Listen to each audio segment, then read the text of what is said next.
So, hello and welcome to day 2 of this little Japan touring jaunt. It's a fantastic day today. Haven't seen a cloud in the sky yet. Heading up now to the Izu Skyline. I don't know how far away, maybe about 20 kilometers away. It's about 1 or 2 degrees outside, so all that warm weather gear that I bought has actually come into use. I was going to leave at about 6 o'clock, but it was just looking a bit frosty out then. I just didn't want to get into a bit of a spill in the early morning after just being a bit too keen and eager. And there's a whole day of riding to do. I did want to go for a dump this morning. There's alas close but no cigar. I'm going to be feeling about as full as a gun from a man from Turku. The exact expression is "Tänne kun Turussa on pyssy." Turku is a town in Finland, by the way. I don't know why their guns are always considered full or loaded. I don't think they're particularly violent people. I don't know about you guys, but I'm not really a breakfast person. I hate stuffing my face in the morning. I always prefer to wait for like a few hours until I've woken up. I don't mind having like fruit and water, but full breakfast the moment I've woken up, ugh, nasty. There haven't been too many funnies on this trip so far, so I guess I could I don't know if you'll find it funny actually. It was pretty funny when it did happen. At my school, every year the sixth form leavers, maybe there was like a sort of a prank day. We called it muck-up day. I'm sure loads of other schools had it as well too. Anyway, on the main cricket pitch, which was basically the pride and joy of the school, well, they commandeered the line painting machine and drew the most gigantic, massive cock and balls on the pitch. The groundskeepers of course weren't best pleased, but here's the best part, is that in order to get rid of it they used pesticide and weed killer. So for about a couple of months they'd eradicated the line, but in its place was just ground, so it was just had to wait until the grass grew back to cover up the cock and balls or the tackle. There you go, if you can see it. Right over there. Pretty awesome. Ah, who knew? Minute Stop has got his own store. Except they forgot to put the T in there. There's one thing I've discovered in my one day of moto touring. Fat camping, honestly. I mean, stay in a half decent hotel. Japan has these hotels called dormy inns. They're pretty cheap. I mean, if I booked early enough I could have got it for about 40 quid. They've got comfortable beds, they're clean. It sort of has the look of a sort of a 3-star hotel, and this one that I went to had its own onsen as well on the top floor. Yeah, I mean, I'm just not particularly one. Not that I'm squeamish about it. It's just I prefer to get a good night's rest on a comfortable bed. And spending a night in a tent that smells vaguely of fox piss is not my idea of fun. Got an epic GPS fuck up going on around right now. All the road markers, they're all personified, as most things are in Japan, and these ones are, I think, the scaffolding pole stands frogs, if I'm not mistaken. I saw some in Tokyo that were little bunnies, and these are frogs that are winking an eye at you as well. That's what I'm looking for, the Izu Skyline. Well, I'm on looks like a back road here, way up to the Izu. I'm starting to feel a bit like M13 tours Taiwan.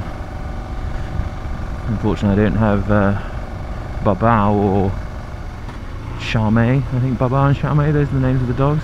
I wish I knew what these stones mean, what the writing says. I just feel so... just want to understand more. Now you can see the beginnings of the blossoms there on the trees.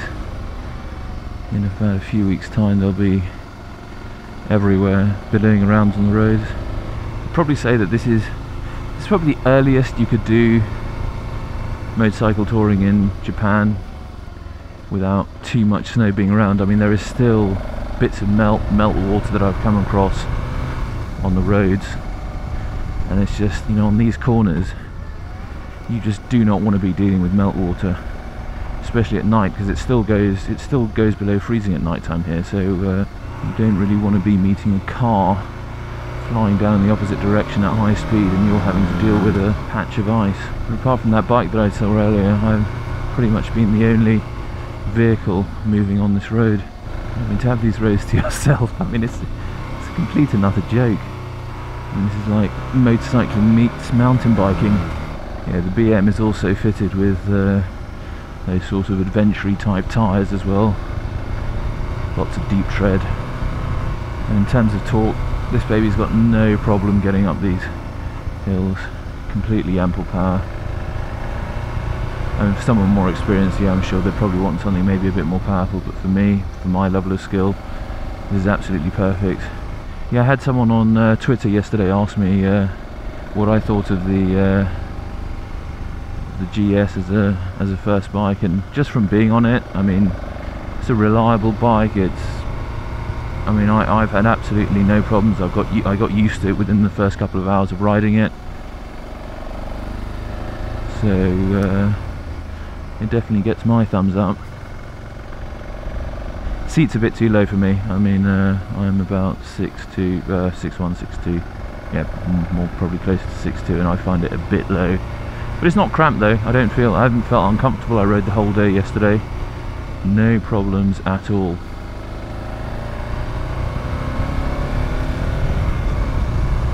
Oh my god. Just look at these roads.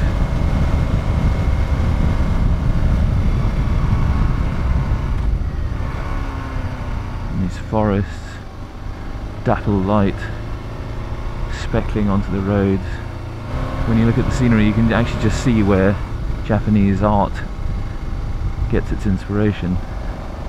From the landscape and the scenery, the trees, the flowers. It's a beautiful country. Oh, just look at that. God, really, I mean, broadcasting skills going really down the pan here. Although I'm just saying, wow, look at that, wow, look at that. Yeah, boring, boring, boring. Who the hell wants to hear about that? Right, so the moment has come now. Crumble, your sticker. I'm going to put it up here. Can you see Mount Fuji over there in the background? And the reason why I'm doing this is because I'd failed my Mod 2 the first time, and I was feeling pretty crap about it. And Mod 2 is the final test before you get your full license in the UK. And I was kind of worried I was going to fail the test on the next day because I was pretty nervous about it. But then Crumble's Road Rage vid came out the night before that, so I watched that and managed to laugh my way through the whole Mod 2, and I passed it, of course. So part of this experience, or the fact that I'm able to be out here riding the Skyline by Mount Fuji, is down to Crumble. I'm going to leave one sticker only Crumble because I want to keep the other one. So, shit, I didn't know that there was separate to the Crumble.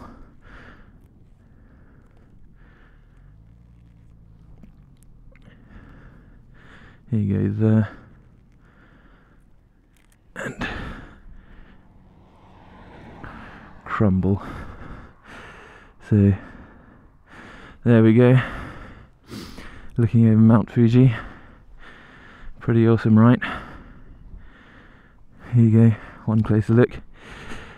There's the sticker, the Crumble, and there's Mount Fuji, and there's the BMW. Lovely little bike.